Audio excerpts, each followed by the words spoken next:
দিল্লীত গ'লে যদি প্ৰত্যেকটো ইনষ্টিটিউটৰ বাহিৰত ডাঙৰ ডাঙৰ ফটো লগাই থয় সেই এখন ফটো আপুনি বিলিভ নকৰিব সেই ফটোৰ বিনিময়ত প্ৰায় 50 লাখৰ পৰা 1 কোটি টকা দিয়া হয় যদি টপ 10ত যদি নাম আহে সেই ছাত্ৰজনক প্ৰায় 1 কোটি টকা এবছৰৰ কাৰণে এডভাৰটাইজ কৰে তেওঁ ফটো লাগিব তেওঁ ইউটিউবত ক'ব তেওঁ বিভিন্ন মাধ্যমত ক'ব মই তাৰ পৰা পঢ়িছেন নাই কোনো নাযায় তেওঁ ইন্টাৰভিউতে তাত কৰি আছিল তেনেকুৱা অসমতো হৈ আছে আপুনি ক্লাছ 7ত থাকোতে 5ৰ ষ্টুডেণ্টক টিউচন পঢ়াইছে কেনেকৈ তাৰমানে তেতিয়াৰ পৰা যে শিক্ষাৰ এটা ধাউতি কেনেকৈ আহিলে আজি এইটো পজিশ্যন পাইছোঁ অনলি ফৰ মোৰ মা আৰু দেউতা সেইকাৰণে মই কোনো মঠ মন্দিৰ মছজিদত নাযাওঁ বা নামঘৰ গীৰ্জা মই এভইড কৰিছোঁ আৰু এটা ইম্পৰ্টেণ্ট কথা মই সুধিব লাগিব আপুনি ইমানখিনি কৰাৰ পিছত মই জনামতে নাজানো কথাটো কিমান দূৰ সঁচা আপুনি ফাইনেন্সিয়েলি বহুত ষ্ট্ৰং মানুহ এজন কিন্তু আপোনাৰ দিল্লীতো কোনো পাৰ্চনেল ঘৰ নাই গুৱাহাটীতো নাই ৰেণ্টত অকণমান যদি কয় কিয় তাৰমানে আপুনি আমি দেখা পাওঁ আপোনাৰ এটা একাডেমি আছে IAS APSCৰ একাডেমি আছে এইটো ফ্ৰীত আপুনি শিকায় যেতিয়া বেমাৰ হয় নহয় আপুনি কাৰো লগত শ্বেয়াৰ নকৰিব মৃত্যুৰ কাৰণ হৈছে যেতিয়া আপুনি শ্বেয়াৰ কৰি দিয়ে আপুনি যেতিয়া কেঞ্চাৰ হৈছে বুলি ভাবে তেতিয়াহ'লে আপোনাক সুধি থাকিব কি হ'ল খাইব পাৰিছনে শুব পাৰিছনে আপোনাক মানসিকভাৱে আৰু টৰ্চাৰ কৰি কিন্তু এটা বস্তু মই ন'টিছ কৰিছোঁ যে ইমানখিনি বিনামূলীয়া দিয়াৰ পিছতে আপোনালোকে এডভাৰটাইজ কিয় নকৰে আৰু গুৱাহাটীত বহুত আছে ইনষ্টিটিউট এডভাৰটাইজৰ ওপৰতে এডভাৰটাইজ কৰিয়ে থাকে মাৰ্কেটিং কৰিয়ে থাকে কিন্তু আপোনালোকে নাই যে আচলতে চাওক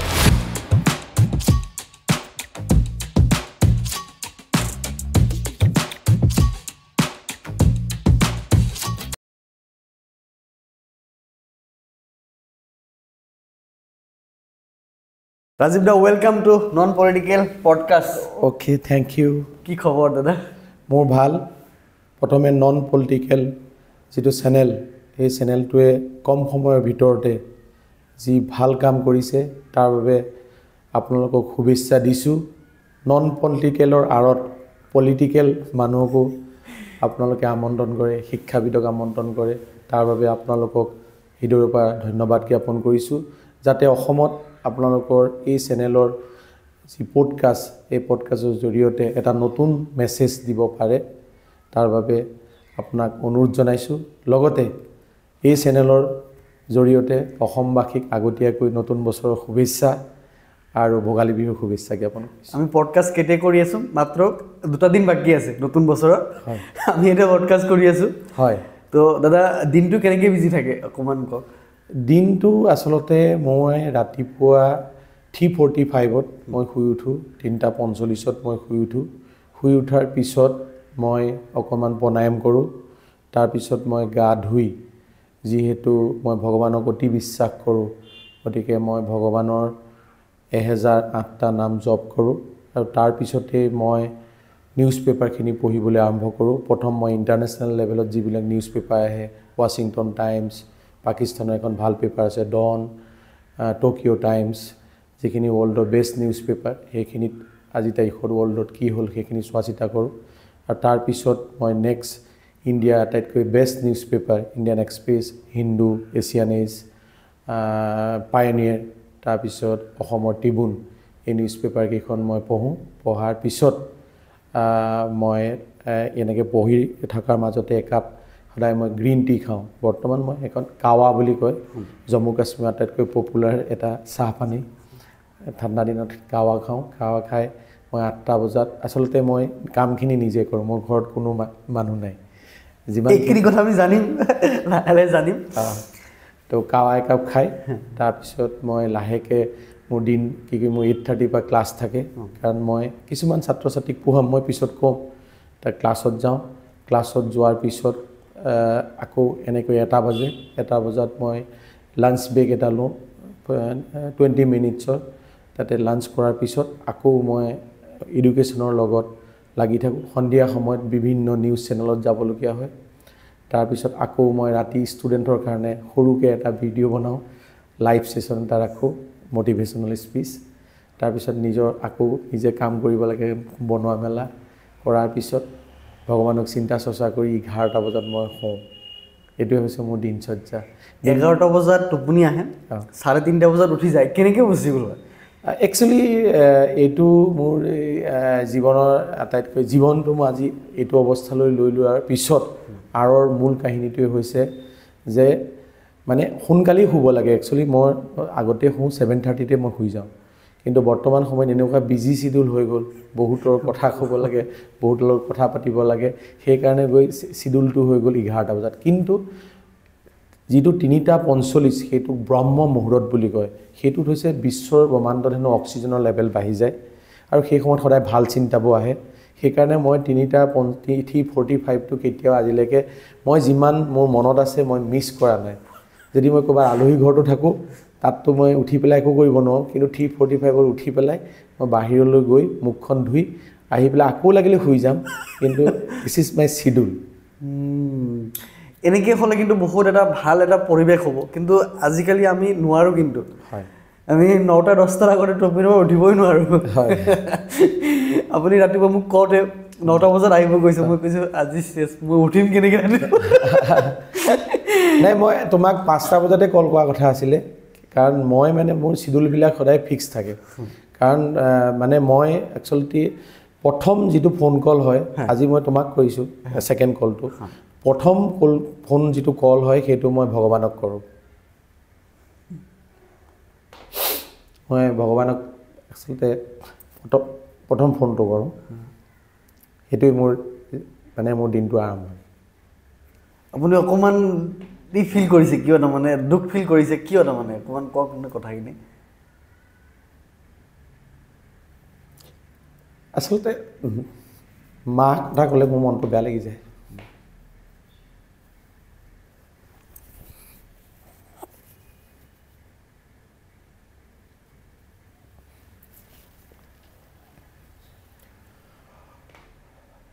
মা মোৰ কাৰণে আচলতে ভগৱান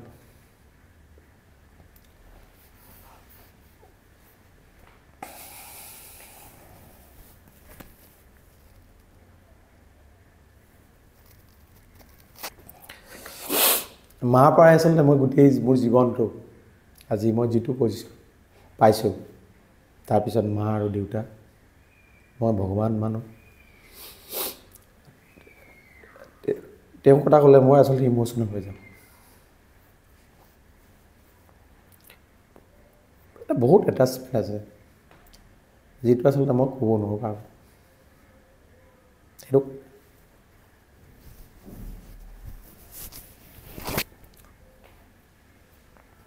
আচলতে সেই এটেচমেণ্টটো থকাৰ কাৰণে মই জীৱনত কোনোদিন বেয়া কাম কৰিব পৰা নাই যিমানটো উৎসাহ পাইছোঁ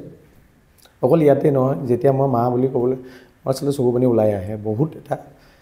এটেচমেণ্ট আছে লাইফৰ আজি এইটো পজিশ্যন পাইছোঁ অনলি ফৰ মোৰ মা আৰু দেউতা সেইকাৰণে মই কোনো মঠ মন্দিৰ মছজিদত নাযাওঁ বা নামঘৰ গীৰ্জা মই এভইড কৰিছোঁ কাৰণ মই মা আৰু দেউতা জীৱিত কালত আচলতে তেওঁতকৈ আৰু ভগৱান নাই সেইকাৰণে বহুতবাৰ মই টিভিটো ইম'চনেল হৈ যাওঁ যেতিয়া পটককৈ মাৰ কথাটো মনত আহি যায় কেতিয়াবা দুখ লাগে তথাপিও তেখেতৰ প্ৰেৰণা লৈ তেওঁলোকৰ কাৰণে সমাজৰ কাৰণে কাম কৰিবৰ বাবে চেষ্টা কৰি আছোঁ এতিয়াতো নাই ন পৃথিৱীত নাই মা আছে মা এতিয়া মোৰ লগতে আছে মা বৰ্তমান 74 years হৈছে দেউতা 77 মই বিয়াত যত্ন কৰোঁ মা দেউতাকক সুখত ৰাখিবলৈ সেইকাৰণে ৰাতিপুৱা ফাৰ্ষ্ট কলটো মাৰে আহে দেউতাৰ আহে আৰু ৰাতি শুবৰ সময়ত লাষ্ট কলটো মই মা আৰু দেউতাকে কৰোঁ গতিকে মোৰ জীৱনত আচলতে বহুত এটা মানে প্ৰভাৱ পেলাইছে যিটো আচলতে কোনোদিন কোনো কালে শ্বেয়াৰ কৰিব নোৱাৰোঁ যেতিয়া মই এখন কিতাপ লিখি আছোঁ আচলতে মা কোন দেউতা কোন মা দেউতাই সমাজখনত এজন ভাল সন্তান গঢ় দিয়াত কেনেদৰে সহায় কৰে এই বিষয়ে মই কিতাপ লিখি আছোঁ তাতে মই সমস্ত কথাখিনি ক'ম কিন্তু আজি মই জাষ্ট মানে ইম'চনেল যিটো এটেচমেণ্ট সেইকাৰণে মই আচলতে কোৱা ঘৰৰ পৰা আহোঁতে আচলতে মই সদায় এটা ষ্ট্ৰং মানুহ কিন্তু ষ্ট্ৰং হ'লেও মা শব্দটো যেতিয়া মোৰ মুখলৈ আহি যায় মনলৈ আহি যায় আচলতে অট'মেটিক এইটো আনন্দৰে চকু পানী এইটো দুখৰ নহয় আনন্দৰ চকু পানী গতিকে মানে স্বাভাৱিক যেতিয়া এটেচমেণ্ট বেছি থাকে এই বস্তুটো মই অকণমান এড কৰোঁ যে বহুতৰ মুখৰ পৰা মই শুনি থাকোঁ যদি আপুনি আপোনাৰ মা দেউতাক ভগৱানৰ নিচিনা কৰিছে আপোনাৰ ছেকেণ্ড ভগৱান কোনো হ'ব নোৱাৰে দিছ ইজ ফাৰ্ষ্ট ভগৱান হয় য়েছ মোৰ জীৱনত আচলতে মা দেউতাৰ পিছত বা কোনো মানুহৰ স্থান নাই মা দেউতাই মোৰ প্ৰথম স্থান তাৰপিছত মই ভগৱানক মানো কোনোবাই আল্লাহ বুলি কয় কোনোবাই গড বুলি কয় ভগৱান তাৰ পিছৰ স্থান আচলতে বহুতে ভগৱানক ফাৰ্ষ্ট স্থান দিব বিচাৰে প্ৰথম স্থান কিন্তু মা দেউতাতকৈ শাস্ত্ৰত কৈছে যিমানবিলাক ধৰ্মগ্ৰন্থ আছে প্ৰত্যেকৰে যিটো তত্ত্ব তাত এটা কথাই কৈছে যিজন ব্যক্তিয়ে মা আৰু দেউতাকক ভগৱান মানিব সেইজন ব্যক্তিহে প্ৰকৃত ব্যক্তি সেইজনহে এটা প্ৰকৃত সন্তান বুলি কোৱা হৈছে পৃথিৱীত সেইকাৰণে মা দেউতাৰ স্থানটো আচলতে এটা সুকীয়া স্থান যিটোক আমি কোনো কাৰণতে মানে বুজাব নোৱাৰোঁ যাৰ মাৰ প্ৰতি দেউতাৰ প্ৰতি ভক্তি আছে সেইজন ব্যক্তিহে মই দেখিছোঁ জীৱনত সফলতা ল'ব পাৰিছে নৱবৰ্ষ আহি আছে নৱবৰ্ষৰ কেনেকৈ উদযাপন কৰে অকণমান যদি কয় নৱবৰ্ষ আচলতে মই বছৰৰ আৰম্ভণিটো সদায় বছৰৰ আৰম্ভণিটো সুখৰ হ'ব লাগে বছৰৰ আৰম্ভণিটো মই মেক্সিমাম মোৰ লাইব্ৰেৰীত কিতাপৰ লগত কটাওঁ ৰাতিপুৱা শুই উঠি মোৰ মা আৰু দেউতাক সেৱা জনাওঁ ফোন কৰোঁ কৈছোঁৱেই 5টা বজাত আৰু তাৰপিছত মই মোৰ যিখিনি কাম মেক্সিমাম সময় সেইদিনা মই লাইব্ৰেৰীত কটাওঁ আৰু নতুন বছৰৰ কাৰণে যিটো নতুন বছৰ আহিছে আচলতে আমাৰ অসমীয়া সকলোৱে নতুন বছৰ বহাগ মাহটো উদযাপন কৰা হয় ইংৰাজী যিটো নৱবৰ্ষ ইংৰাজী নৱবৰ্ষটোৰ লগত আচলতে মই ইংৰাজী নৱবৰ্ষটো ইমান ভালকৈ মানে উদযাপন কৰিব নিবিচাৰোঁ কাৰণ আপুনি যদি চায় এই সময়ত ভাৰতবৰ্ষত বা অসমত প্ৰকৃতিত কোনো পৰিৱৰ্তন নহয় এই পৰিৱৰ্তন হয় ইউৰোপিয়ান যিবিলাক কাণ্ট্ৰি তাতহে পৰিৱৰ্তন হয় ঋতুৰ পৰিৱৰ্তন হয় কিন্তু আমাৰ ঋতুৰ পৰিৱৰ্তন যদি চায় এই সময়ত বেছিকৈ অতিমাত্ৰা ঠাণ্ডা এই সময়ত গছৰ পাত সৰিবলৈ আৰম্ভ কৰে নতুনকৈতো নাহে এই সময়ত কপৌ ফুল নুফুলে কুলিৰ মাত নুশুনে গতিকে আমাৰ যিটো প্ৰান্ত সেই প্ৰান্তৰ মতে নৱবৰ্ষ চ'ত মাহৰ পৰা আৰম্ভ হয় ভাৰতবৰ্ষত আৰু বহাগ মাহত অসমৰ তুমিও বহাগ মাহটো নতুন বছৰ উদযাপন কৰে সেইকাৰণে মই মোৰ গোটেই কাৰ্যকলাপ ইংৰাজী কেলেণ্ডাৰৰ মতে চলে কিন্তু মই যিহেতু অসমীয়া মই হয়তো হিন্দুস্তানী ভাৰতীয় সেইকাৰণে ভাৰতীয় সভ্যতাক প্ৰত্যেকটো জাতিয়ে নিজৰ সভ্যতাক জ্ঞান কৰাটো উচিত নিজৰ সভ্যতাক আগুৱাই নিয়াটো যুক্তিসংগত সেইকাৰণে আমি আমাৰ সভ্যতাৰ কথা পাহৰিবলৈ নহ'ব কাৰণ সেইকাৰণে আমি আমাৰ যি পৰম্পৰা চলি আহিছে আমাৰ নতুন বছৰটো আমিতো উদযাপন কৰিব লাগে কিন্তু সেই সময়ত আমি তেনেকৈ দেখা নাপাওঁ এতিয়া যদি অসমৰ প্ৰত্যেকটো মল মাৰ্কেট যদি চায় নতুন বছৰক আদৰিবলৈ পূৰা উৎসাহেৰে বিভিন্ন চিটিখন গুৱাহাটীখন মই দেখিছোঁ সজাই পেলাইছে কিন্তু বহাগ বিহুৰ সময়ত যিটো অসমীয়া নতুন বছৰ আপুনিতো তেনেকৈ নেদেখে মল সজায় সেইকাৰণে আমি যিটো জাতিয়ে নিজৰ সংস্কৃতিক পাহৰি যায়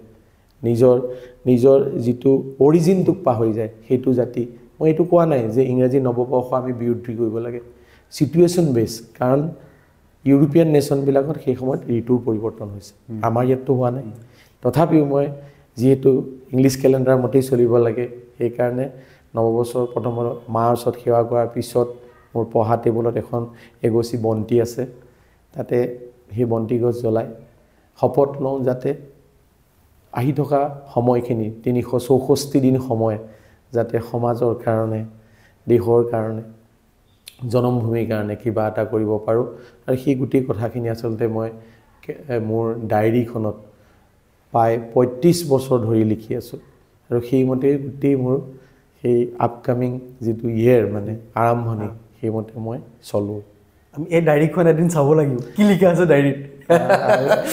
ডেফিনেটলি চাব বহুত তাতে নতুনত্ব পাব বহুত প্ৰত্যেক বছৰে নতুন নতুন কথা তাত সন্নিৱিষ্ট হৈ থাকে আৰু সেইদিনাই মই এটা এনাউন্সমেণ্টো কৰোঁ আচলতে নতুন বছৰৰ প্ৰথম দিনটোতে যে মোৰ 2025 বা 26 অনাগত সময় সপোন কি, গতিকে এই বছৰ মই এটা ডাঙৰ এনাউন্সমেণ্ট কৰিবলৈ গৈ আছোঁ। এইটো আমাৰ পডকাষ্টত থ্ৰুদি কৰি দিয়ক নেকি এনাউন্সমেণ্ট হ'ব এইটো? সময়ত আপোনাক কৈ দিম, মানে এইটো এতিয়া চিক্ৰেট, যিহেতু এতিয়াও আৰু 2টা দিন আছে, কাৰণ এইটো এটা ডাঙৰ মানে সেই কামটো আচলতে মই কৰি দেখাওঁ। যিটো মই এনাউন্স কৰোঁ সেইটো 100% মই কৰিবলৈ যত্ন কৰোঁ। আৰু সেইটো আচলতে সদায় শিক্ষাৰ ক্ষেত্ৰত এনাউন্সমেণ্ট বা সামাজিক ক্ষেত্ৰতহে মোৰ এনাউন্সমেণ্ট, সেইটো কোনো পলিটিকেল এনাউন্সমেণ্ট নহয়। কাৰণ শিক্ষা হৈছে মোৰ জীৱনৰ, কিতাপ হৈছে মোৰ জীৱনৰ আটাইতকৈ বন্ধু। কেতিয়াবা তুমি ক্লাছত গ'লে মোৰ ষ্টুডেণ্টক সুধিলে গম পাবা কিতাপৰ লগত মোৰ কেনেকুৱা সম্পৰ্ক। বহুতে মোক কিতাপৰ পোক বুলি কয়। মোৰ কিতাপ এখন পঢ়িবলৈ বেছি সময় নালাগে, যিমান ডাঙৰ কিতাপ হ'লেও মই কিতাপখন প্ৰথম আৰম্ভণিটো পঢ়িলেই গম পাই যাওঁ। এই শিক্ষা মই অকণমান সুধিব লাগিব ইয়াতে, আপুনি ক্লাছ 7ত থাকোঁতে 5ৰ ষ্টুডেণ্টক টিউশ্যন পঢ়াইছে, কেনেকৈ তাৰমানে তেতিয়াৰ পৰা যে শিক্ষাৰ এটা ধাউতি কেনেকৈ আহিলে আপোনাৰ? অকণমান একচুৱেলি কথাটো কি হয়, যেতিয়া এটা সময়ত যেতিয়া মই 90 ঘৰৰ কথা কৈছোঁ, সেই সময়ত গাঁওবিলাকত টিউশ্যন কৰাৰ কোনো ব্যৱস্থা নাই। আৰু মই আচলতে মোৰ মাৰ দেউতা, মোৰ ভগৱানৰ আশীৰ্বাদৰ কাৰণে মোৰ ব্ৰেইনটো বহুত চাৰ্প আছিল। গতিকে সেই সময়ত মোৰ পৰিয়ালৰ অৱস্থা সিমান ভাল নাছিল অৰ্থনৈতিকভাৱে। তো তেতিয়াই মই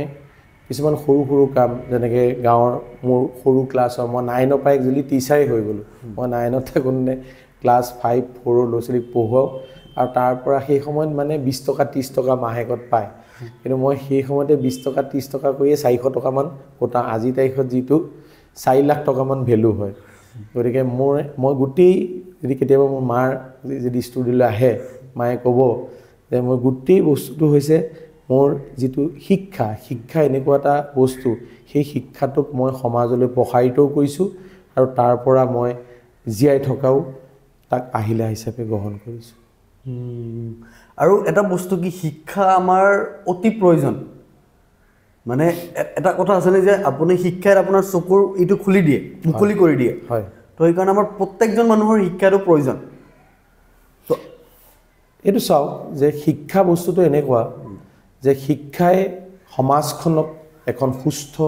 সবল, শক্তিশালী সমাজ বনায়। আৰু শিক্ষাৰ লগত যিটো গ্ৰন্থই হৈছে প্ৰকৃত বন্ধু বুলি কৈছে। বিভিন্ন শাস্ত্ৰত যদি পঢ়া যায়, এখন গ্ৰন্থৰ 2টা কোৱালিটি আছে। এটা হৈছে ক্লাছিকেল বুক, এটা হৈছে গ্ৰেড বুক। গ্ৰেড বুক বুলি ক'লে যিখনে আজি যি সমস্যা সমাধান কৰিব, 1000 বছৰ পিছতো সেই একেই সমাধান কৰিব। ফৰ এক্সাম্পল গীতাখন বহুতে শাস্ত্ৰ বুলি ক'ব বিচাৰে, কিন্তু মই ক'বলৈ পাই সুখী হ'ম যে বিশ্বৰ 172টা ভাষাত গীতাখন অনুবাদিত হৈছে। কাৰণ গীতাত জ্ঞানৰ তথা শক্তিৰ কথা কৈছে, জ্ঞান কেনেকৈ আহৰণ কৰিব পাৰে। জ্ঞান যদি নাথাকে, জ্ঞানেই চকু 2টা খুলি দিয়ে, আৰু জ্ঞানৰ দ্বাৰাই নিজক সৎ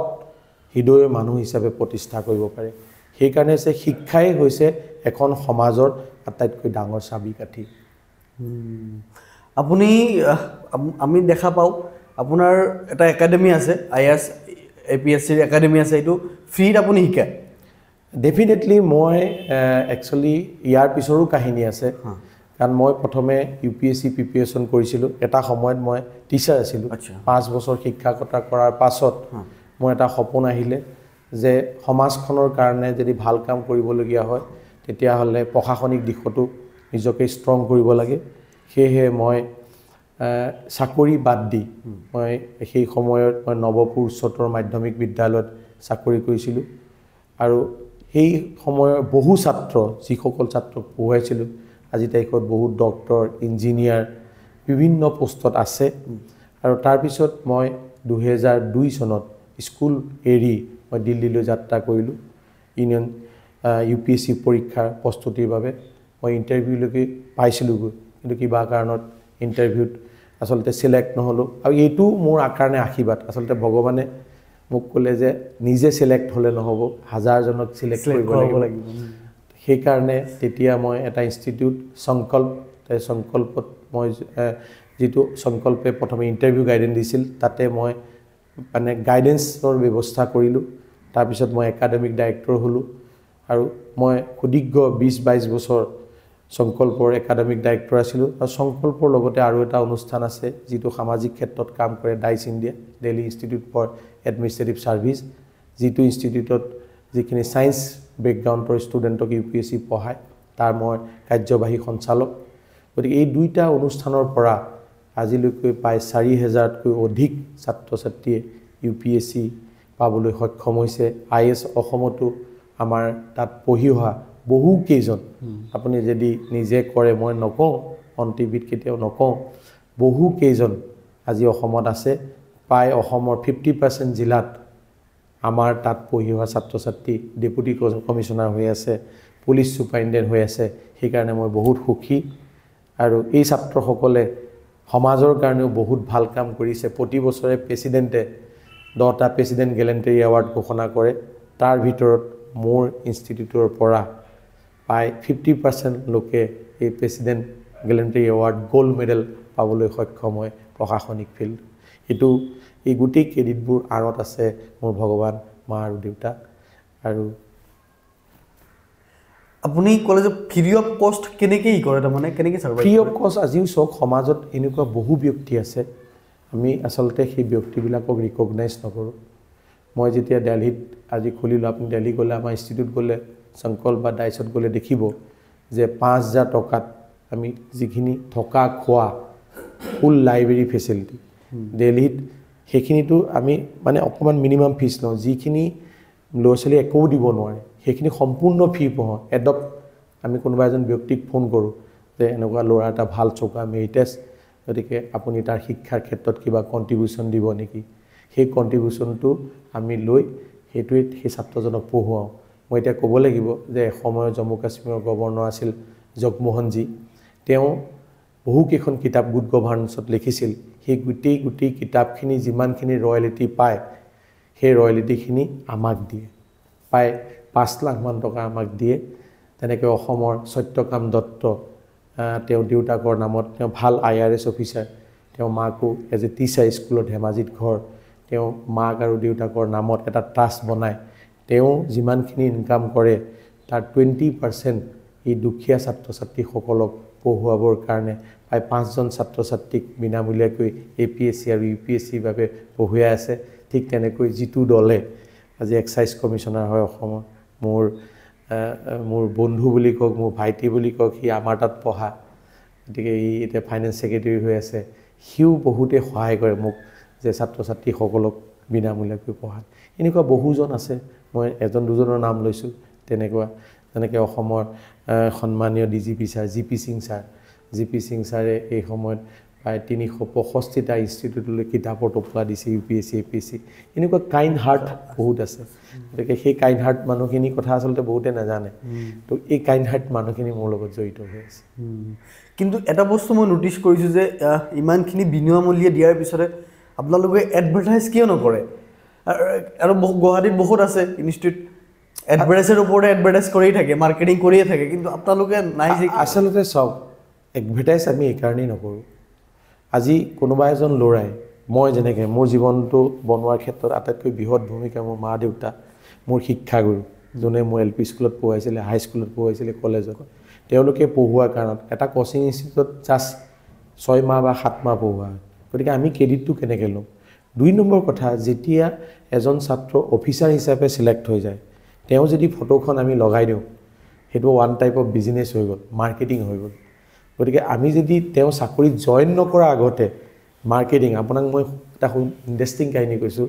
দিল্লীত গ'লে যদি প্ৰত্যেকটো ইনষ্টিটিউটৰ বাহিৰত ডাঙৰ ডাঙৰ ফটো লগাই থয় সেই এখন ফটো আপুনি বিলিভ নকৰিব সেই ফটো বিনিময়ত প্ৰায় 50 লাখৰ পৰা 1 কোটি টকা দিয়া হয় যদি টপ 10ত যদি নাম আহে সেই ছাত্ৰজনক প্ৰায় 1 কোটি টকা এবছৰৰ কাৰণে এডভাৰটাইজ কৰে তেওঁ ফটো লাগিব তেওঁ ইউটিউবত ক'ব তেওঁ বিভিন্ন মাধ্যমত ক'ব মই তাৰ পৰা পঢ়িছে নাই কোনো নাযায় তেওঁ ইণ্টাৰভিউতে তাত কৰি আছিলে তেনেকুৱা অসমতো হৈ আছে ইণ্টাৰভিউ কৰিবলৈ গৈছে কিন্তু হোৰ্ডিঙত আপুনি দেখিব ডাঙৰ নাম দি পেলাই কৈছে যে 95% ৰিজাল্ট হৈছে হাউ কেন ইট পচিবল যদি মই কৈছোঁ এজন ছাত্ৰ তুমি যেনিবা তোমাৰ জীৱনটো ইমানকৈ পঢ়ি গৈছা 6 মাহত এটা ইনষ্টিটিউটে কেতিয়াও ক্লেইম কৰিব নোৱাৰে এতিয়া দিল্লীত এতিয়া কি হৈছে যে এই ইনষ্টিটিউটবিলাকৰ এগেইনষ্টে যেনে এই কথাটো কৈছে কৰাপশ্যন কাৰণ তুমি ছাৰ্ভিচত জইন কৰাৰ আগতে তোমাক 1 কোটি টকা দি দিয়া মানে তাক মানসিকভাৱে কৰাপশ্যনৰ কাৰণে লগাই দিলে সিটো ইয়াৰ পিছত গৈতো কৰাপশ্যনেই কৰিব কাৰণ আমাৰ লগতো কথা পাতে ছাৰ ফটোখন লগাই দিয়ক মোক 1-2 লাখ মান টকা দি দিয়ক কাৰণ মই পঢ়োতেনে কষ্টিং হৈছে সেইকাৰণে এটা ষ্টুডেণ্ট আপুনি দেখিব বিভিন্ন ইনষ্টিটিউটৰ বেনাৰত দেখিব একেটা ইনষ্টিটিউটে কি 10টা ইনষ্টিটিউটত পঢ়িবলৈ গৈছিলে আপুনি দিল্লীত চাব বাজিৰামৰ বাহিৰতো লগাই থোৱা আছে সেই একেটাই আপোনাৰ ডিষ্টি আইএছৰ আগতো লগাই থোৱা আছে একেটাই বেলেগৰ গুৱাহাটীতো আপুনি চাব বেনাৰখিনি আছে আছে একেগিটাই সব ইনষ্টিটিউটে গৈছে কেনেকৈ গ'ল দিনটো অকল কোচিঙেই কৰি থাকিলে নেকি আজি অসমৰ সন্মানীয় মুখ্যমন্ত্ৰী ডাঙৰীয়াই এটা বিশেষ কথা কৈছে আৰু আমি দেখিছোঁ যে যোৱা 3টা বছৰত গাঁও ভূঞে মেধাৱী ছাত্ৰ ছাত্ৰীসকলে কোচিং নকৰাকৈ ৰিজাল্ট হৈছে ভাল ৰিজাল্ট কৰিছে কোচিং নকৰাকৈ মেৰিট বেচিছ এতিয়া যদি আমি কৈ দিওঁ 95% আমাৰ ৰিজাল্ট তেতিয়াহ'লে আমি মুখ্যমন্ত্ৰী এগেইনষ্টে গৈছোঁ নাই আমি APSC এগেইনষ্টে গৈছোঁ নাই মুখ্যমন্ত্ৰী মানে হেৰি আমি গাইডেন্স দিব পাৰোঁ কিন্তু আমি কেতিয়াও ডিমাণ্ড কৰিব নোৱাৰোঁ যে ৰিজাল্টটো আমাৰ কাৰণ তেতিয়া কৰাপশ্যন এটা আহি যায় নাযায় যে 95% এতিয়া অসমৰ চুকে কোনে এতিয়া মানুহৰ মোক সোধে যে 95% ৰিজাল্ট কেইবাটাও ইনষ্টিটিউটে কৰিছে বুলি কৈছে মই বোলো মই নাজানো 95% কৰিছে যদি যোৱা 10 বছৰত এইকেইটা ইনষ্টিটিউটৰ পৰা এজনো IAS প্ৰডাক্ট কিয় দিব পৰা নাই IAS দিব পাৰে নাই যদি APSC পৰীক্ষা পেপাৰখন বহুত কঠিন APSC যদি 95% ৰিজাল্ট দিব পাৰে তেতিয়াহ'লে UPSC কাৰণে 25% ৰিজাল্ট দিব পাৰে কিন্তু আপুনি যোৱা 5টা বছৰত চাওক এইবিলাক ইনষ্টিটিউটৰ পৰা এজন IAS ওলাইছে নেকি এজন IPS ওলাইছে নেকি আপুনি কোৱেশ্চনটো চাওক সেইকাৰণে মই কৈছোঁ যে অল ক্ৰেডিট গোজ টু এজন ছাত্ৰই পাছ কৰা ক্ৰেডিটটো 90% ক্ৰেডিট ক'ত যায় তেওঁলোকৰ মা দেউতাক তেওঁলোকৰ শিক্ষাগুৰু তেখেতসকলৰ ভগৱান কাৰণ 18 বছৰ পিছতহে প্ৰিপেৰেশ্যন কৰে মেচিয়ৰ্ড 21 বছৰ পিছতহে প্ৰিপেৰেশ্যন কৰে ফুললি মেচিয়ৰ্ড এজন ষ্টুডেণ্টক জাষ্ট আমি গাইড কৰিব পাৰোঁ গাইড কৰা মানেই আমি ক্লেইম কৰিব নোৱাৰোঁ 2 নম্বৰ কথা ফটোখন যেতিয়া এখন ফটোখন বেনাৰত লগাই দিয়া হয় সেই ফটোখনৰ মেছেজটো ভাল নাযায় সেইকাৰণে সুপ্ৰিম কোৰ্ট এটা গাইডলাইন দিছে যে সিলেকশ্যন হোৱাৰ পিছত কোনো কাৰণতে এনেকুৱা ছাত্ৰ ছাত্ৰী ফটো যাতে ব্যৱহাৰ কৰিব নাই দিল্লীত ইয়াক লৈ হুলস্থুল আজি কেইদিনমানৰ আগত আপোনাৰ 2 লাখ টকাকৈ প্ৰত্যেক ইনষ্টিটিউটত মিছ মেনিপুলেশ্যন কৰাৰ কাৰণে ফাইন দিবলগীয়া হৈছে এইটো আমাৰ অসমতো হ'ব লাগে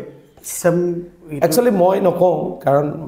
মই এইকাৰণে ক'ব নোৱাৰোঁ কাৰণ তুমি যেনেকৈ মই এডভাৰটাইজ নকৰোঁ মই কোচিং মানে মোৰ কোচিং ইনষ্টিটিউট নহয় মোৰ গাইডেন্স মই ক'লে চবেই মোৰ ওপৰত মানে ক্ষোভ বুজাইব যে কিয় কৈছে মই ক'ব নালাগে এইবাৰ মোৰ ইনষ্টিটিউটত এজন মানে কেইবাজনো ল'ৰা পাছ হৈছে কিন্তু ক'তো ছ'চিয়েল মিডিয়াত আপুনি নেদেখে কিন্তু মই এজন ল'ৰাক মই অকণমান প্ৰমোট কৰি আছোঁ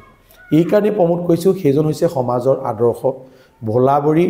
মোৰ একালৰ ছাত্ৰ ক্লাছ 8ৰ পৰা মই যাক শিক্ষা দিছোঁ 8ৰ পৰা 10লৈ তাৰপিছত সি 12 ছায়েন্সত পঢ়াৰ পিছত সি ইণ্ডিয়ান নেভিত জইন কৰিলে 15 বছৰ চাকৰি কৰিলে বিশ্বৰ বিভিন্ন দেশলৈ বেষ্ট এৱাৰ্ডো পালে তাৰপিছত সি 15 বছৰ ৰিটায়াৰমেণ্ট হৈ যায় নেভিত ঘূৰি আহিলে তাৰপিছত সি APSC প্ৰিপেৰেশ্যন কৰিলে APSC প্ৰিপেৰেশ্যন কৰাৰ পিছত তাক মই ইণ্টাৰভিউ গোটেই গাইডেন্সখিনি সি অন টিভিত কৈ আছে যে মোক যিখিনি 8, 9, 10ত পঢ়ুৱালে ছাৰে সেইখিনি মোৰ বেষ্ট তাৰপিছত তাক মই ইণ্টাৰভিউ গাইডেন্স দিছোঁ সিও কেইবাটাও ইনষ্টিটিউটত মই কোৱাৰ পিছত গৈছে বহুতত তাৰ ফটো ওলাইছে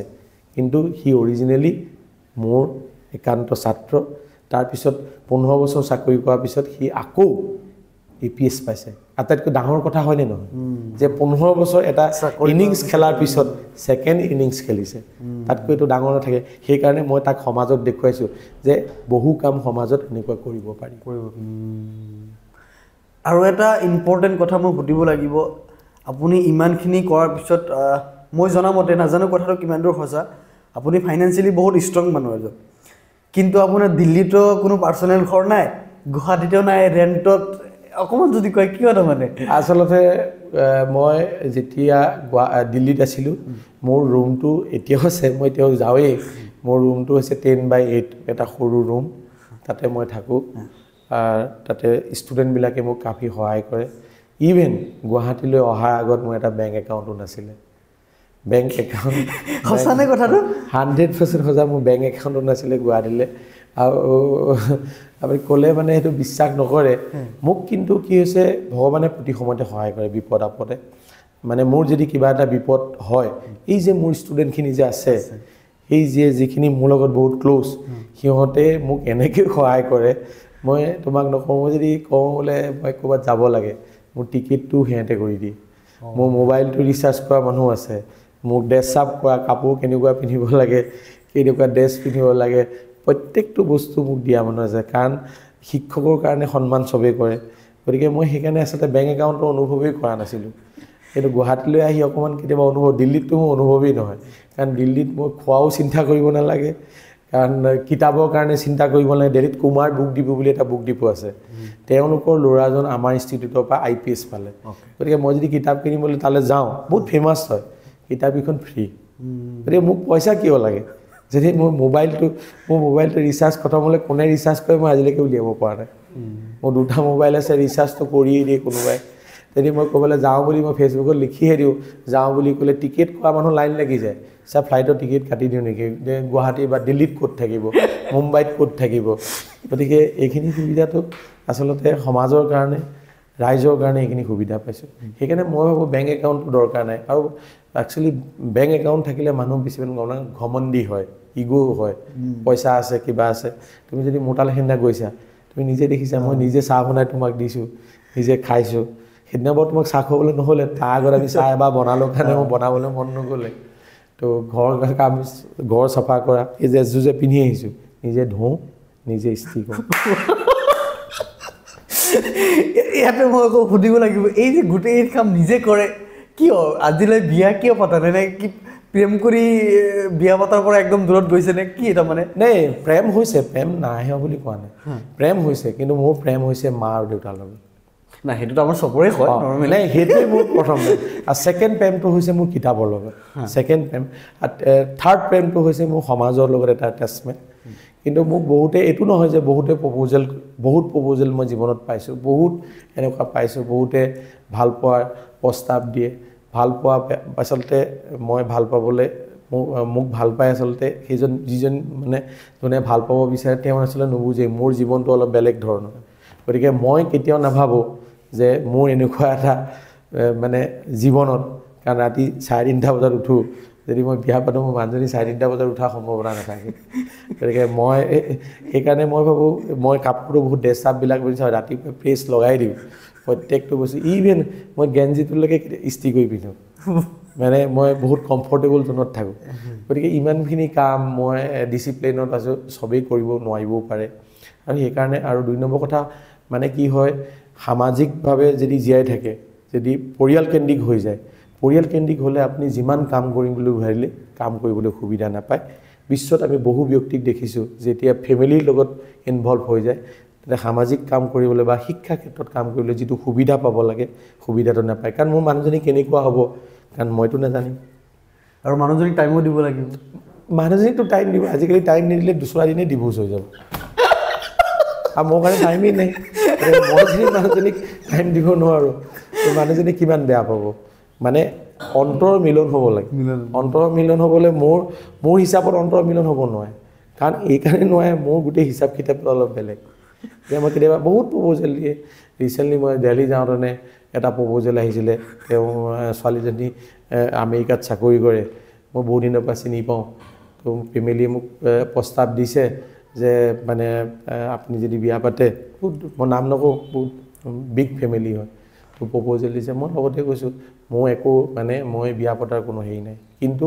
আপোনাৰ ছোৱালীজনী কিবা কাৰণত যদি কিবা হেল্প লাগে কিবা কাৰণে লাগে কাৰণ ইউনাইটেড ষ্টেট অফ আমেৰিকা এম্বেচাৰীটো আমাৰ ষ্টুডেণ্ট বহুত IFS হৈ আছে কিবা যদি হেল্প লাগে হেল্প কৰিম কিন্তু আদাৰৱাইজ আই এম হেল্পলেছ আপুনি কেতিয়াও বিয়া নাপাতে নেকি বিয়া নাপাতোৱে মোৰ বিয়া এখন সমাজৰ লগতে হৈ গ'ল গতিকে বিয়া সমাজৰ লগতে হৈ গ'ল সমাজৰ কাৰণে মোৰ দায়বদ্ধতা আছে কাৰণ বিয়া মানে দায়বদ্ধতা যে মোৰ সমাজৰ লগত সমাজে মোক এনেকেই বিচাৰে কাৰণ এনেকেই বিচাৰে মই সেইকাৰণে তুমি মোৰ ঘৰত গ'লে ৰাতিপুৱা 5টা বজাতে মানুহে মায়ে কয় শুই দিলে 5টা বজাতে মই যদি 3:30 বজাত উঠোঁ 5টা বজাত কিয় নাহিব গতিকে মই কিছুমান মানুহক ৰাতিপুৱা ফোন কৰোঁ তেতিয়া 4:30 5টা বজাত মোক ওলোটাই উভতি কেতিয়াবা কয়হে এই ছাৰ শুবলৈও নিদিয়ে নেকি মই বোলো এতিয়া শুই থাকিলে হ'ব নেকি শুই থকা শিয়ালেতো হাঁহ ধৰিব নোৱাৰে গতিকে মই সেইদে কওঁ হাঁহি এটা হয় মোক কয় ছাৰ একদম আপোনাৰ লগত কেনেকৈ কাম কৰিব আপোনাৰ লাইফষ্টাইলটো অলপ বেলেগ আৰু অকণমান জানিব লাগিব যে আপুনি ধৰক অকণমান পলিটিক্সৰ লগতে জড়িত হৈ গৈছে আপোনাৰ কামখিনি আমি দেখা পাওঁ পলিটিক্সৰ লগতে জড়িত হৈ গৈছে যে শিক্ষক এজনে কিয় পলিটিক্সত আহিব লগা হ'ল আচলতে শিক্ষক এজনে সমাজখনক এখন দেশক এখন ৰাজ্যক এনেকুৱা এটা পৰিৱৰ্তন আনিব পাৰে সেই তাকতটো শিক্ষক এজনৰ হাতত আছে আৰু ৰাজনীতিবিদ বুলি ক'লে তাতকৈ ওপৰ আচলতে আমাৰ ইয়াত এটা ভুল কনচেপ্ট আছে ৰাজনীতিবিদ বুলি ক'লে আচলতে বস আপুনি নপঢ়িলেও হ'ল গুণ্ডাগিৰি কৰিব জানিলেই হৈ গ'ল সেইটো কয় সেইটো আচলতে ভুল ডেফিনেশ্যন চাণক্যই কৈছে যে এজন ৰাজনীতিবিদ হ'বলৈ তেওঁ শিক্ষাবিদো হ'ব লাগিব তেওঁ সমাজবিদো হ'ব লাগিব তেওঁ অৰ্থনীতিবিদ বুলি হ'ব লাগিব তেওঁ কূটনীতিবিদ হ'ব লাগিব মাত্ৰ 5টা গুণৰ অধিকাৰী হ'ব লাগিব যাৰ গাত 5টা গুণ আছে সেয়েহে ৰজা হ'ব সেইকাৰণে চাণক্যই ধনানন্দক গাদী চুত কৰি চন্দ্ৰগুপ্ত মৌৰ্যক সেই আসনত বহুৱাইছে আমি জানো গতিকে আজি তাৰিখত এই উপলব্ধিটো বিশ্বৰ চুকে কোণে হৈছে আৰু ভাৰতবৰ্ষতো এতিয়া আপুনি দেখিছে যে বৰ্তমান বৈদেশিক মন্ত্ৰী তেওঁ IFS আছিলে শিক্ষাৰ জ্ঞান আছে সামাজিক জ্ঞানো আছে সবৰ জ্ঞানক তেনেকৈ বহু কেইজনক বৰ্তমান চৰকাৰখনে সুবিধা দিছে কাৰণ যেতিয়া ভাল মানুহ যাব ভাল মানুহ যেতিয়া বহিব বিধানসভাত যদি এই নলেজেবল পাৰ্চনবিলাক বহিব চৰকাৰে কেতিয়াও জনসাধাৰণৰ এগেইনষ্টত কাম কৰিব নোৱাৰে কাৰণ মাত মাতিব যোনে যদি জ্ঞানেই নাই যদি GDP জ্ঞান নাই GDP বিল এখন লৈ অহা হয় পলিচি বিল এখন নাই পলিচিৰ ওপৰত একো নাজানে তেওঁ বিধানসভাত কেনেকৈ ক'ব তেওঁ যদি নিজেই নাজানে তেওঁ নিজৰ সমাজখনক নিজৰ সমষ্টিটোক কেনেকৈ সুৰক্ষা দিব সমষ্টি উন্নয়নত অৰ্থনীতি দিশত কি কৰিব লাগে যদি আপুনি বাজেটখন আহিলে বাজেটৰ ডিবেটত যদি ভাগ ল'ব নোৱাৰে যদি নলেজ নাথাকে ঠিক আছে যেনেকৈ বাংলাদেশ ইছ্যু হৈছে তাৰ ওপৰত কেনেকৈ ক'ব লাগে কূটনীতি মানে বিদেশ নীতি যদি নাজানে কেনেকৈ কাম কৰিব গতিকে সেইকাৰণে এজন ৰাজনীতিবিদ হ'বলৈ সবৰ গুণ মই ভাবোঁ সেইকাৰণে প্ৰত্যেকজন মানুহে কয় ছাৰ আপোনাৰ গাত গোটেইখিনি গুণ আছে অলপ অলপকৈ আৰু মই সাংস্কৃতিবানো হয় মই মানে পুৰা সাংস্কৃতিক যিবিলাক ফেষ্টিভেল থাকে প্ৰত্যেকত মই মানে মোৰ অলপ অলপ সবৰে আছে মানে এক কথাত ক'বলৈ গ'লে তুমি মোক আলুগুটি বুলি ক'ব পাৰা প্ৰত্যেকখন চব্জিতে মই মিলি যাওঁ আলুগুটি বুলি ক'ব পাৰা মোৰ নেচাৰটো আলুগুটি হয় আৰু এটা কথা মই শুনিছিলোঁ আপোনাৰ পৰাই যে আপোনাৰ এটা বহুত কঠিন এটা পৰিস্থিতি হৈ গৈছিলে তাৰ পৰা আজি আপুনি আহি আমাৰ পডকাষ্টত বহিছে সেই অকণমান যদি কাহিনীখিনি যে কেনেকুৱা পৰিস্থিতি হৈছিলে তাৰপাছত 2009ত মোৰ ডেংগু হৈছিল দিল্লীত আপোনালোকে শুনিছিলে ডেংগুৰ মহামাৰী হৈছিলে বহুত লোক মৰিলে তো মই 15 দিন ভেণ্টিলেটৰত আছিলোঁ আৰু ডাক্তৰে মোক পাই মৃত বুলি ঘোষণা কৰি দিলে জীয়াই থকাৰ সম্ভাৱনা নাই কাৰণ মোৰ প্লেটলেট লেছ দেন 2000 মোৰ লিভাৰ আৰু কিডনি কাম কৰা বন্ধ হৈ গ'ল ঘৰৰ মানুহৰ লগত মোৰ তেতিয়া সম্পৰ্ক কাৰণ মোৰ মোবাইলো নাছিলে তেতিয়ালৈকে তাৰপিছততো মোৰ লিভাৰটো লগভগ কাম নকৰা হ'ল তাৰপিছত মই ভগৱানৰ আশীৰ্বাদত কাৰণ মই বহুত শক্তিশালী মানুহ মই ভেণ্টিলেটৰত থাকোঁতে শক্তি দ্বাৰা মই তাত আকৌ মই ঘূৰি আহিলোঁ ঘূৰি অহাৰ পিছত এবছৰৰ পিছত প্ৰায় অক্টোবৰ মাহত মোৰ মানে পেটটো ফুলি গ'ল মোৰ ৱেইট 1 কুইণ্টেল 28 কেজি হ'ল 128 ফেচবুকত ফটো আছে বহুত মোটা মোটা ফটো আছে মোৰ পেন সেই সময়ত 42 চাইজ চোলা 46 চাইজৰ পিন্ধা আছে ফেচবুকত বহুতে সেই ফটোখন চালে আজি ৰাজীৱ বৰুৱাক চালে বহুতে ডিফাৰেঞ্চ পায় আৰু মোৰ চকু গুৰিত এইখিনি ক'লা ইয়ালৈকে হৈ গুচি গ'ল কাৰণ ডাক্তৰে মোক ক'লে লিভাৰ কেঞ্চাৰ হৈ গ'ল লিভাৰটো সম্পূৰ্ণ ফেইল হৈ গৈছে লিভাৰ ট্ৰান্সপ্লান্ট কৰিবলৈ হেৰি নাই আৰু মোক ডাক্তৰে প্ৰায় 60 দিনমান জীয়াই থাকিব বুলি ক'লে মোৰ যি সময়ত ডিটেক্ট হৈছিল কিন্তু লিভাৰ আচলতে কোনো ট্ৰিটমেণ্ট নাই লিভাৰ ট্ৰান্সপ্লান্ট হ'ব পাৰে লিভাৰ যেতিয়া চিৰোচিছ বেয়া হৈ যায় কোনো চান্স নাথাকে কিন্তু লিভাৰ গ্ৰ' কৰে তো তেতিয়া মোৰ লিভাৰ মাত্ৰ জাষ্ট লেছ দেন 5% কাম কৰি আছিল তো মানসিকভাৱে সেই সময়তে মোৰ জীৱনত বহু কেইজন ব্যক্তিয়ে প্ৰভাৱ পেলালে উত্তৰ কমলাবাৰী সত্ৰৰ জনাৰ্দন দেৱ গোস্বামী নাম মই ল'বই লাগিব কিন্তু মই জীৱনত আটাইতকৈ ডাঙৰ এটা ভুল কৰি থৈছোঁ মোৰ ভগৱানৰ ওচৰত কেতিয়াও মই শ্বেয়াৰ কৰা নাছিলোঁ যে মোৰ ইমান এটা ডাঙৰ বেমাৰ আছে আজি অন টিভিত শ্বেয়াৰ কৰিছোঁ মায়ে শুনিব দুখো পাব বিয়া নপতাৰ পিছত সেইটো এটা কাহিনী আছে তো মায়ে আজি শুনি ল'ব কাৰণ মাক মই কৈছিলোঁ যে মোৰ এটা কিবা এটা বেমাৰ হৈছে পিছত ক'লোঁ কিন্তু সেই সময়ত মই নক'লোঁ যাতে মা ভাগি নপৰে কাৰণ মায়ে মোক জীয়াই থকা শক্তি দিয়ে সেইকাৰণে মাক কোৱা নাছিলোঁ আজিকে কেইদিনমানৰ আগত এটা টিভি শ্বুট কৰিছোঁ তেতিয়াহে মায়ে গম পায় মোৰ বেমাৰ হৈ আছে বুলি গম পায় কিন্তু এতিয়া সম্পূৰ্ণ সুস্থ মোৰ কেঞ্চাৰ 2011তে সম্পূৰ্ণ কিয়ৰ হৈ গ'ল এতিয়া মই সেই সময়ত যিমান কাম কৰোঁ তাতকৈ বেছি কাম কৰিবলৈহে শক্তি পাওঁ কেঞ্চাৰে আচলতে মোক আকৌ এটা নতুন জীৱন দান দিলে মই সম্পূৰ্ণ যেনেকৈ ঈগল তুমি জানা যে ঈগল চৰাইটোৱে 35 বছৰ পিছত তেওঁলোকে নিৰ্জন বনলৈ গৈ তেওঁলোকৰ ঠোঁটটো প্ৰথমতে ভাঙি পেলাই শিলত খুনিয়াই তাৰপিছত নতুনকৈ যেতিয়া ঠোঁটটো আহে সেই ঠোঁটটোৱে তেওঁলোকৰ পাখিবিলাক বুঢ়া হোৱা পাখিবিলাক এডাল এডালকৈ সৰুৱে নতুন পাখি গজে তাৰপিছত আকৌ ঈগল 35 বছৰ জীয়াই থাকে গতিকে কেঞ্চাৰ যিটো বেমাৰ মই সেইটো আশীৰ্বাদ হিচাপে ল'লোঁ তাৰপিছত মই বেছি ষ্ট্ৰং হ'লোঁ কেনেকৈ তাৰ পৰা কেনেকৈ ই হ'লে যে 60 দিন ডক্টৰে কৈছিল যে 60 ডে আপোনাৰ ই আছে তাৰপিছত নাথাকি আচলতে সেইটো কথা মই কেতিয়াও এইটো ক'ব নোৱাৰোঁ মই ভগৱান বিশ্বাসটো কৰোঁৱেই তো জনাৰ্দন দেৱগোস্বামীয়ে সেই সময়ত লগ পাই দিল্লীত মোক ক'লে যে চিন্তা কৰিব নালাগে তই জীয়াই থাকিবি তই এখন ভাওনা গোৱাই দে আমাৰ অসমীয়া মানুহকে ভাওনা গোৱাই তেখেতে মোক এখন ভাওনা গোৱাবলৈ ক'লে যে ৰাম বিজয় নাটক তই গোৱাই দিবা তেখেতে গোটেই এৰেঞ্জমেণ্ট কৰি দিলে উত্তৰ কমলাবাৰী সত্ৰৰ পৰা ৰাম বিজয় নাটক গালে আৰু মই সেই নাটক গোৱাৰ পিছত যেতিয়া দিল্লী গ'লোঁ ৰাতি মই এটা সপোন দেখিলোঁ যে তই জীয়াই থাকিবি তই চিন্তা কৰিব নালাগে তই জীয়াই থাকিবি তো সেইটোৱে আচলতে মোৰ টাৰ্ণিং পইণ্ট তাৰপিছত লাহে লাহে কেনেকৈ ভাল হ'ল আচলতে ডক্টৰো নাজানে মই মেডিচিন কিমো ল'বলগীয়া হোৱা নাছিল অলপ মেডিকেশ্যনত আছিলোঁ আৰু খাদ্য কম কৰি দিলোঁ আৰু মোৰ ৱেইট একে কমে 128 কেজিৰ পৰা কমি গৈ 82 হৈ গ'ল বৰ্তমান মই 85 হয় তো 82 হ'ল এনেকৈ মানে আচলতে ভগৱানৰ আশীৰ্বাদ ৰাইজৰ আশীৰ্বাদ সমাজৰ আশীৰ্বাদ মোৰ ছাত্ৰ ছাত্ৰীসকলৰ আশীৰ্বাদৰ বাবে মই আজি এই অৱস্থাত আপোনালোকৰ মাজত বহুত ডাঙৰ এটা কাহিনী কিন্তু এইটো আপোনাৰ যে আমি কি কৰোঁ যে আমি যেনেকৈ কোনোবা আমাক ডক্টৰে কোৱাৰ পিছত আমি হতাশ হৈ যাওঁ আমি কি কৰোঁ আচলতে চাওক যেতিয়া বেমাৰ হয় নহয় আপুনি কাৰো লগত শ্বেয়াৰ নকৰিব মৃত্যুৰ কাৰণ হৈছে যেতিয়া আপুনি শ্বেয়াৰ কৰি দিয়ে আপুনি যেতিয়া কেঞ্চাৰ হৈছে বুলি ভাবে তেতিয়াহ'লে আপোনাক সুধি থাকিব কি হ'ল খাইব পাৰিছনে শুব পাৰিছনে আপোনাক মানসিকভাৱে আৰু টৰ্চাৰ কৰি দিয়ে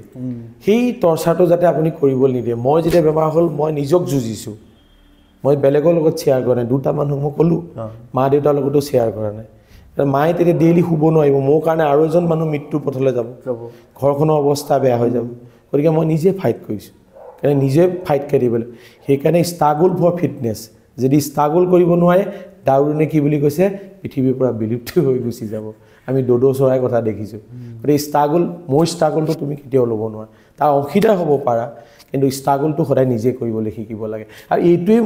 মোৰ ভগৱান মা দেউতাই শিকাইছে গতিকে মই প্ৰত্যেক ক্ষেত্ৰত ষ্ট্ৰাগল কৰোঁ তেওঁলোকে কিন্তু মোক চকুৰে চাই থাকে অনুভৱ কৰিবলৈ দিওঁ যাতে কিন্তু দুখ দিব মই নিবিচাৰোঁ দাদা আমাৰ পডকাষ্টত আৰু এটা ৰাউণ্ড আছে আমি এটা ফোন কল কৰোঁ মানে আপোনাৰ এটা ভাল গুণ এটা বেয়া গুণ আমি জানিবলৈ আপুনি কাক কৰিব বিচাৰিব ফোন মোৰ বহুত ক্লাছমেট আছে এই সময়ত চব বিজি আছে মইতো এইটো ক'ব নোৱাৰোঁ কিন্তু মোৰ আটাইতকৈ বেষ্ট ফ্ৰেণ্ড যিখিনি লিষ্ট আছে মই আচলতে ফ্ৰেণ্ড বহুত কম কিতাপেই মোৰ বন্ধু ফ্ৰেণ্ডশ্বিপ নাই মই চবকে সমানেই দৰ্জা দিওঁ ইকুৱেল প্ৰত্যেকজন ব্যক্তি মোৰ জীৱনত এটা ইকুৱেল লেভেলত কাম কৰে কাৰণ মই কোনো মানুহকে উচ্চ আসন নিম্ন আসন মই যেতিয়া খানা খাওঁ দিল্লীত খানা খাওঁ মই ফেচবুকতো দি থাকোঁ মোৰ ঘৰ ইনষ্টিটিউটত কাম কৰা মই ৰাতি সপ্তাহত 2টা দিন যিখিনি সৰু সৰু কাম কৰে ঝাৰু মাৰে চাফাই কৰে ভাত বনায় সেইসকলৰ লগত বহি খানা খাওঁ সেইসকলৰ ফোনটোও মই ৰিচিভ কৰোঁ কিন্তু তেনেকুৱা এতিয়া দিল্লীত ক'লেতো হিন্দীত হ'ব গতিকে মই চাই লওঁ ৰেণ্ডমলি কাক পাওঁ গতিকে মই ফোন এটা আপোনাৰ মানে একদম স্কুল ফ্ৰেণ্ড মই স্কুল ফ্ৰেণ্ড ৰেণ্ডমলি চাই লওঁ কাক পাওঁ মই লগাই দিছোঁ আপুনি কথা পাতি ল'ব লাউড স্পীকাৰ ৰেডি মোৰ স্কুল ফ্ৰেণ্ড এসময়ৰ বৰ্তমান বিজনেছ এৰিয়াত বহুত ভাল কাম কৰি আছে অমিত কুমাৰ বৰা তাক লগাইছোঁ লাউড স্পীকাৰ দি দিব আপুনি কৈ ল'ব তাৰপিছত মোক ফোনটো দিব অমিত বন্ধু কি কৰিছা এই তোমাৰ লগত কাৰোবাই কথা পাতিব মই ক'ৰবাত ষ্টুডিঅ'ত বহি আছোঁ তো তোমাৰ লগত কথা পাতিব তুমি পাতাচোন ঠিক আছে হেল্ল' হেল্ল' হয় দাদাই আমাৰ পডকাষ্টত বহিছে ৰাজীৱ না হয় হয় দাদাৰ এটা ভাল গুণ এটা বেয়া গুণ আপুনি ক'ব লাগে যিহেতু আপুনি দাদাৰ একদম কলেজ স্কুল ফ্ৰেণ্ড হয় হয় এটা ভাল গুণ এটা বেয়া গুণ কওক আপুনি বেয়া গুণ বুলিবলৈও তেওঁ একো দেখাই নাই মই আজিলৈকে দেই মোৰ একেবাৰে বেষ্ট ফ্ৰেণ্ড হয় তেওঁ মই তেওঁক ভাল গুণেই দেখি থাকোঁ সদায় ক'বলৈ গ'লে মানে না এইটোতো নহয় ন বেষ্ট ফ্ৰেণ্ড হ'লে তাৰ ভাল গুণ বেছিকৈ গম পোৱা যাব মই একচুৱেলি একদম সত্য কথা কৈছোঁ বেয়া গুণ মই দেখাও নাই কিন্তু Okay. সদায় মই ভাল গুণেই দেখি থাকোঁ তেওঁ ভাল গুণ কি দেখে এটা এটা কওকচোন তাৰ ভিতৰত এটা ভাল বেছিকৈ ভাল গুণ মানে ধৰক মানে তেওঁ মানুহকো সহায় কৰি ভাল পায় আৰু নিজক যেনেকে ভাল পায় তেওঁ লগৰকো ভাল পায় বা লগৰ বন্ধুকো ভাল পায় তেনেকে অ'কে হয় বেয়া গুণ বেয়া গুণটো মই ক'ব নোৱাৰো বেয়া গুণটো মই দেখাই নাই আজিলৈকে তেওঁ ঠিক আছে দিয়ক আপুনি নকয় আমি গম পাইছোঁ মই একদম খোলাকে কৈছো আপোনাক মানে আচ্ছা আচ্ছা ঠিক আছে থেংক ইউ ঠিক আছে দিয়ক অমিত অমিত অমিত ধন্যবাদ বেয়া গুণ আছে তুমি মোক বেয়া গুণ ক'ব লাগে আচ্ছা দাদা আপুনি কওকচোন বেয়া গুণ কি হয় নেদেখিলে মই কেনেকে গম পাম বাৰু মই তোমাৰ লগত যদি ঘূৰো থাকো খাওঁ একো বেয়া গুণ দেখাই নাই আজিলৈকে ঠিক। নেদেখিলে মই কেনেকে গম পাম ঠিক আছে থেংক ইউ পকেট বন্ধুটো আৰু সদায় বন্ধুৱে থেংক ইউ তেওঁক বেয়াটো কেনেকে দেখিম এনেদৰে আমি সদায় থাকিম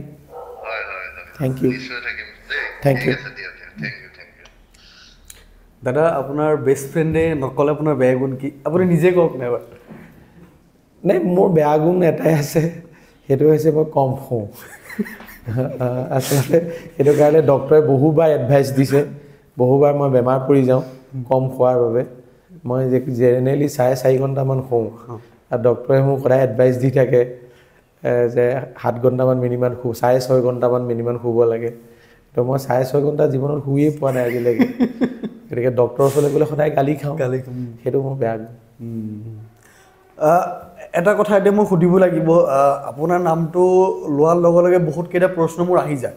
তাৰ মাজত এটা প্ৰশ্ন আহে যে আপুনি বহুত কঠোৰ হিন্দুত্ববাদী হয় কিন্তু ইয়াৰ আঁৰত আপুনি বহুত মুছলমানৰ লগত মিলি ফ্ৰেণ্ডশ্বিপ কৰি একেলগত বহি খোৱা এইটো কি তাৰমানে আকৌ চাওক মানুহে ক'ব পাৰে কাৰণ মই সংঘৰ বিচাৰধাৰাৰ লগত জড়িত তো মোৰ আটাইতকৈ যিটো বেষ্ট ফ্ৰেণ্ড যেনেকৈ অমিত বেষ্ট ফ্ৰেণ্ড মই দিল্লীলৈ যোৱাৰ পিছত মোৰ বেষ্ট ফ্ৰেণ্ডটো হৈছে জম্মু কাশ্মীৰ চুলতান ৰছিদ আব্দুল কাকৰোচ সি IAS পাইছে তেখেতৰ ঘৰৰ লগত সম্বন্ধ মোৰ যিটো কট্টৰবাদী আচলতে কট্টৰবাদীটো হৈছে নেশ্যনেলিজম হয় মই দেশক ভাল পাওঁ মাতৃভূমিক ভাল পাওঁ আৰু মই এইটো জানো যে নিজৰ দেশক ভাল পালে কট্টৰবাদী হ'বই লাগে নিজৰ দেশৰ কাৰণে যেছে জিউছখিনিৰ কথা তুমি যদি ইয়াত আছা ইয়াত হিন্দু মুছলমান বা খ্ৰীষ্টান এইটো মেটাৰ নকৰে তুমি তোমাৰ ধৰ্ম যিয়েই নহওক কিন্তু দেশক ভাল পোৱাটোৱে যদি কট্টৰবাদী হয় তেনেকুৱা কট্টৰবাদী মই হাজাৰবাৰ হ'বলৈ মই হাজাৰবাৰ জন্ম ল'বলৈ তেনেকুৱা কট্টৰবাদী কিন্তু মই এটা কথাই জানো যে মই দুটা জাতিয়ে বিলিভ কৰোঁ এটা হৈছে পুৰুষ আৰু এটা মহিলা প্ৰত্যেকজন মানুহৰ ব্লাড ৰঙা কাৰোবাৰটো বেলেগ নহয় গতিকে সেই যিটো থিংক সেইটো আচলতে ভুল ধাৰণা মোৰ সব বেষ্ট ফ্ৰেণ্ড যদি মোৰ ইনষ্টিটিউটলৈ যায় মই 50জন মুছলিম ছাত্ৰ ছাত্ৰীক পঢ়াই আছোঁ তেওঁলোকক গৈ সুধিব কাৰণ তেওঁলোকেও প্ৰথমতে বহুত ভয় খাইছিল মোৰ ইনষ্টিটিউটলৈ আহিবলৈ তেওঁলোকে ফ্ৰী অফ কষ্ট পঢ়ি আছে বহুতে তেওঁলোকক লগাইও দিলে ছাৰ বহুত কট্টৰবাদী ছাৰ আমুক তামুক কিন্তু তেওঁলোকে এতিয়া মোক বহুত মেছেজ কৰে যে ছাৰ জীৱনত এনেকুৱা মানুহ পোৱাই নাই কাৰণ আপোনাৰ কট্টৰবাদীটো হৈছে নেশ্যনেলিজম কট্টৰবাদী নেশ্যনেলিজমৰ ওপৰত মানে জন্মভূমিৰ ওপৰত প্ৰত্যেকজন ব্যক্তিয়ে কট্টৰবাদী হোৱাটো দৰকাৰ জন্মভূমিক সংৰক্ষণ কৰা জন্মভূমিৰ সংস্কৃতিক ৰক্ষা কৰা প্ৰত্যেকজন ব্যক্তি দৰকাৰ আৰু ভাৰতবৰ্ষৰ যিহেতু আটাইতকৈ বিশ্বৰ ভিতৰত ছেকেণ্ড হাইয়েষ্ট মুছলিম মানুহ ভাৰতবৰ্ষত থাকে কিন্তু আজি চব এই ভাৰতবৰ্ষতে 10টা ধৰ্ম চলে সৰ্বধৰ্ম সেকুলাৰ বিশ্বৰ কোনোবা এখন দেশ আপুনি দেখুৱাই দিব পাৰিবনে এনেকুৱাকৈ 10টা ধৰ্মক সমভাৱে দিয়া আৰু মই ভাবোঁ ভাৰতবৰ্ষৰ মুছলিমসকল অৰিজিনেলি হিন্দু সভ্যতাৰ লগতে জড়িত আছিল হিন্দু আছিল গতিকে তেজত যদি আমি এতিয়াও যদি ব্লাড টেষ্টটো যদি আমি চাওঁ কিন্তু হিন্দুস্তানী টেষ্ট পোৱা যাব সেইকাৰণে আমি হিন্দুস্তানী ভাই আমি ভাৰতীয় মই সেইকাৰণে আছামিজ বুলি ক'বলৈ বেয়া পাওঁ, মই ভাৰতীয় বুলি কৈ ভাল পাওঁ। পলিটিকেল মেণ্টৰ কোন আপোনাৰ আজিৰ দিনত? মোৰ পলিটিকেল মেণ্টৰ হৈছে মই যাক বহু পৰিমাণে ফ'ল' কৰোঁ, যে প্ৰথমজন কাৰণ নৰেন্দ্ৰ মোদী ডাঙৰীয়া, দেশৰ জনপ্ৰিয় প্ৰধানমন্ত্ৰী নৰেন্দ্ৰ মোদী ডাঙৰীয়াৰ লগত মোৰ কাম কৰা, মোৰ কি গুজৰাটত যেতিয়া তেওঁ CM আছিলে তেতিয়া গুজৰাটত চিভিল ছাৰ্ভিচৰ কাৰণে তেখেতে আলোড়ন সৃষ্টি কৰিছিল। তাতে আমাৰ ইনষ্টিটিউট সংকল্পৰ তাত ক্লাছ আৰম্ভ কৰিছিলোঁ। সেই সময়ত তেখেতৰ লগত মোৰ এটা সুসম্পৰ্ক গঢ়ি উঠিছিল। তেখেতে যি কাম কৰা প্ৰণালী, তেখেতৰ যি লাইফষ্টাইল, মই বহুত ফেন হৈ গ'লোঁ তেখেতৰ লগত। তেখেতে মোক ৰাজু বুলি মাতে, ৰাজীৱ বুলিও নামাতে, ৰাজু বুলি মাতে। বহুত এটা ভাল সম্পৰ্ক। তেখেত হৈছে মোৰ ফাৰ্ষ্ট মেণ্টৰ। ছেকেণ্ড মেণ্টৰ হৈছে অসমৰ জনপ্ৰিয় মুখ্যমন্ত্ৰী হিমন্ত বিশ্ব শৰ্মা ডাঙৰীয়া। তেখেতক মই বহুত ফ'ল' কৰোঁ। তেখেতৰ যিটো কামৰ ষ্টাইল সেইটো ভাল পাওঁ। তেখেতৰ যি লাইফ ষ্টাইল পাই মোৰ লগত অলপ মেচ কৰে আৰু মই নিজকে মানে তেখেতৰ হৃদয়ত দেখা পাওঁ, মোৰ প্ৰতিচ্ছবি। আৰু মোৰ একেবাৰে গ্ৰেট মেণ্টৰ বুলি ক'লে my great mentor is my mother and father. সেইটোতো অলৱেজ থাকিবই এইটো। য়েছ, সেইটোৱে তেওঁলোকৰ নাম ল'বই লাগিব। থেংক ইউ ছ' মাছ দাদা, ভাল লাগিলে পডকাষ্ট। আপোনাৰ কেনেকুৱা লাগিছে? ডেফিনেটলি মোৰ ভাল লাগিছে। থেংক ইউ ছ' মাছ, আকৌ আহিম, লগ পাম। Thank U.